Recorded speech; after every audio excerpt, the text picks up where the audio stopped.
नमस्कार विद्यार्थी मित्रांनो, मी आहे तुमचा अभ्यास मित्र श्रीराम अंधारे फ्रॉम सायन्स अकॅडमी दौंड. चला आत्मविश्वासातून यशाकडे. विद्यार्थी मित्रांनो, आजच्या या व्हिडिओ लेक्चर मध्ये आपण इयत्ता 12वी फिजिक्सचा पहिला चॅप्टर रोटेशनल डायनामिक्स याचा पुढील भाग अभ्यासणार आहोत. मित्रहो, आजच्या या भागामध्ये आपण ऍप्लिकेशन ऑफ सर्क्युलर मोशन मधील अत्यंत महत्त्वाचा असा ऍप्लिकेशन म्हणजे वॉल ऑफ डेथ किंवा त्यालाच आपण वेल ऑफ डेथ, हिंदीमध्ये आपण त्याला मौत का कुआ असं म्हणत असतो, त्याचा अभ्यास करणार आहोत. तर मित्र हो, ज्यावेळेस आपण कधीही फेअर्स मध्ये जातो किंवा गावोगावी ज्या यात्रा ज्या असतात त्या यात्रांमध्ये जातो त्यावेळेस आपल्याला मौत का कुआ पाहायला फार आवडतं. परंतु मित्र हो, या मौत का कुआ मध्ये जो 4 व्हीलर रायडर किंवा जो मोटरसायकल रायडर त्या डेथवेल मध्ये जी मोटरसायकल राईड करत असतो किंवा ती 4 व्हीलर राईड करत असतो, मित्र हो, या राईडच्या पाठीमागे देखील काही फिजिक्स दडलेलं आहे आणि आज आपण त्या फिजिक्सचा अभ्यास करणार आहोत. तर करूयात सुरुवात आपण आजच्या या लेक्चरला. मित्र हो, सुरुवातीला आपल्या समोर ही जी फिगर आहे ही फिगर एका वेल ऑफ डेथची किंवा वॉल ऑफ डेथची आहे असं कन्सिडर करूया. ओके, आणि या वेल ऑफ डेथ मध्ये एक स्टंटमन काय करतोय, त्याचे स्टंट्स जे आहेत तो काय करतोय, परफॉर्म करतो आहे. मित्र हो, या वेल ऑफ डेथची रेडियस जी आहे ती आहे आर आणि इथं तो स्टंटमन ज्या व्हेइकल मध्ये त्याचे स्टंट परफॉर्म करतोय त्या व्हेइकलला आपण इथे एक पॉइंट कन्सिडर करणार आहोत. ओके, मग मित्र हो, आपल्या डोक्यात जो पहिला प्रश्न येतो तो असा की कारण आपण फिजिक्स अभ्यासतोय आणि फिजिक्स मध्ये आपण याला फिजिक्सच्या वेने पाहतो, मग आपण पहिला प्रश्न विचारतो की या स्टंट्समन वरती ऍक्ट होणारे फोर्सेस कोणते कोणते. तर मित्र हो, तुम्हाला माहिती आहे at any position of the vehicle there must be 3 forces acting on the vehicle. मित्र हो, पहिला जो फोर्स असेल तो असेल त्याचं वेट, जो व्हर्टिकली डाऊनवर्ड डायरेक्शन असलं पाहिजे. ओके, दुसरा फोर्स असेल ह्या वॉलने त्या व्हेइकल वरती ऍक्ट केलेली जी नॉर्मल रिॲक्शन आहे ती. ओके, आणि मित्र हो, तिसरा जो अत्यंत महत्वाचा असा जो फोर्स असेल तो असेल फोर्स ऑफ स्टॅटिक फ्रिक्शन. तर सुरुवातीला आपण ते फोर्सेस जे आहेत ते ड्रॉ करून घेऊयात. मित्र हो, या व्हेइकल वरती ऍक्ट होणारा जो पहिला फोर्स असेल जो आपण डाऊनवर्ड डायरेक्शन ड्रॉ करतोय तो असेल त्याचं वेट, व्हेइकलचं वेट. ओके, दुसरा आणि अत्यंत महत्वाचा जो फोर्स असेल तो असेल नॉर्मल रिॲक्शन. ओके, तिला आपण एन ने रिप्रेझेंट करूया. ओके मित्र हो, आणि जो तिसरा महत्वाचा फोर्स जो असेल मित्रांनो तो असेल force of static friction. Okay, तर मित्र हो, हा फोर्स ऑफ स्टॅटिक फ्रिक्शन जो असेल तो कसा असेल, इथं अपवर्ड डायरेक्शन असेल, त्याला आपण एफ एस असं म्हणूयात. ओके, आपण सुरुवातीला हे जे तिन्ही फोर्सेस जे आहेत ते मी लिहितोय. मित्र हो, पहिला जो फोर्स आहे तो कुठला आहे, forces acting on vehicle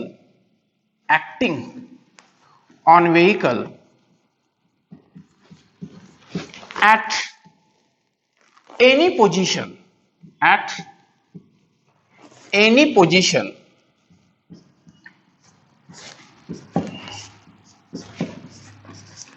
in wall of death, well of death are. कोणते कोणते फोर्सेस मित्रांनो ऍक्ट होणार आहेत, तर पहिला फोर्स कुठला असेल, weight of the vehicle in downward direction, weight mg in downward direction. Okay मित्र हो, जो दुसरा फोर्स असेल तो फोर्स कुठला असेल मित्र हो, आपण त्याला फोर्स ऑफ स्टॅटिक फ्रिक्शन म्हणा. Okay, force of static friction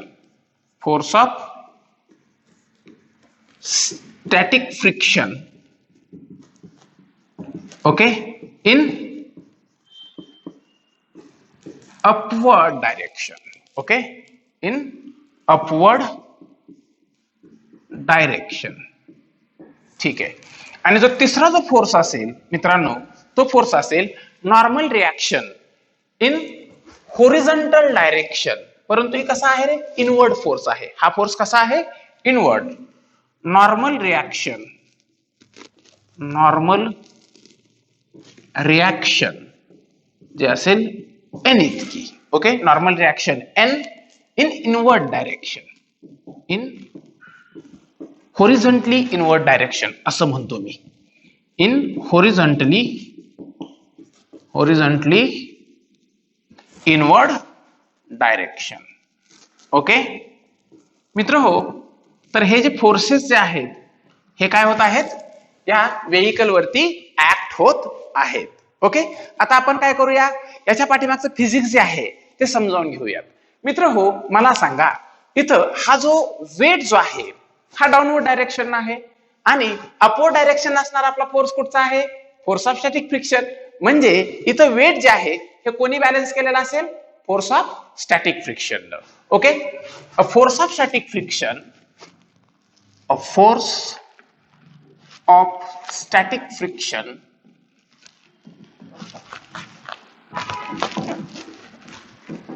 balances the weight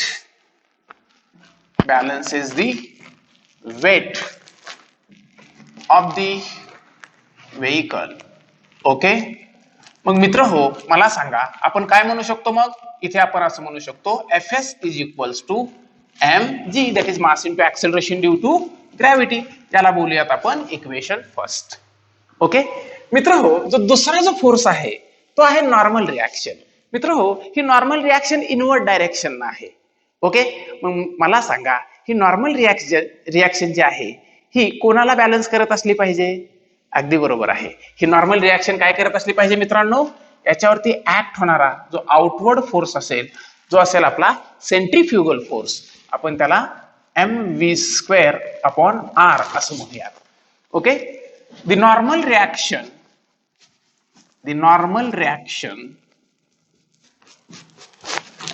n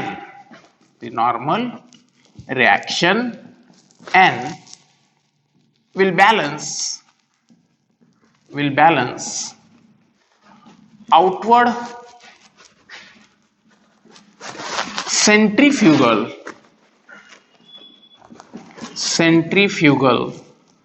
force.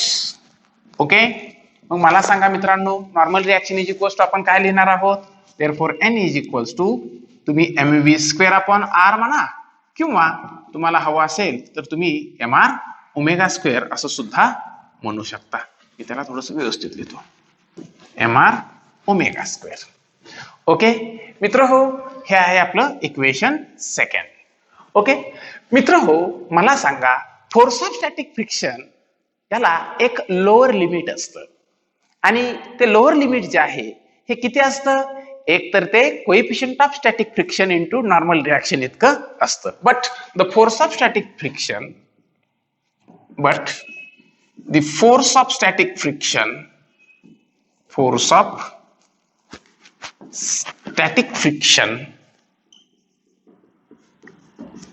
has lower limit which is given by, कसं देतो आपण त्याला, Fs is less than or equals to coefficient of static friction into normal reaction. Okay, आणि मित्र हो, जर आपण या फॉर्म्युल्यामध्ये जर आपल्याकडे असणाऱ्या ह्या व्हॅल्यूज ज्या आहेत त्या जर रिप्लेस केल्या तर आपल्याला काय मिळतंय ते आता पाहूया. Fs ची व्हॅल्यू किती आहे मित्रांनो, mg इतकी आहे. Okay, therefore mg is less than और इक्वल्स टू μs जो आहे म्हणजे कोएफिशियंट ऑफ स्टॅटिक फ्रिक्शन हा ॲज इट इज राहील इनटू आपली नॉर्मल रिॲक्शन जी आहे मित्रांनो ही किती आहे, mv²/r आहे. म्हणून मी इथे लिहितो mv²/r. मग मला सांगा मित्रांनो, इथं ज्या सिमिलर टर्म ज्या आहेत दोन्ही साईडच्या त्या काय होतील, कॅन्सल होतील. मग काय उरेल आपल्याकडे उरेल g इज लेस दॅन और equals to coefficient of static friction into velocity²/r. Okay, मग मी जर याला gr/μs इज लेस दॅन और इक्वल्स टू v² असं लिहिलं तर कोणाला काय हरकत आहे का, नाही. त्याचं कारण असं, इथं जो डिव्हिजन मध्ये असणारा जो r आहे तो इकडे गेल्यावर न्यूमरेटर मध्ये गेला मल्टिप्लिकेशन मध्ये, आणि हा मल्टिप्लिकेशन मध्ये असणारा इकडं साईड चेंज केली आपण त्याची, त्यामुळे तो डिव्हिजन मध्ये गेला. म्हणजे gr/μs is less than or equals to v square. मित्र हो, याला जर मी वेलॉसिटीचं जे लोअर लिमिट जे आहे, आता मला सांगा वेलॉसिटी कमीत कमी किती असेल, इक्वल्स टू इतकी असेल. म्हणजे वेलॉसिटीचं जे मिनिमम व्हॅल्यू जे आहे ती किती असली पाहिजे, वेलॉसिटीची मिनिमम व्हॅल्यू असली पाहिजे v mean is equals to under root of, कारण इथे वेलॉसिटीचा स्क्वेअर आहे त्यामुळे मी त्याचा रूट घेतोय, अंडर रूट ऑफ gr/μs इतकी. म्हणजे वेलॉसिटी जी आहे ती मिनिमम किती असली पाहिजे मित्रांनो, under root of gr/μs. Okay, it is the minimum velocity with which vehicle should be driven in the date of war.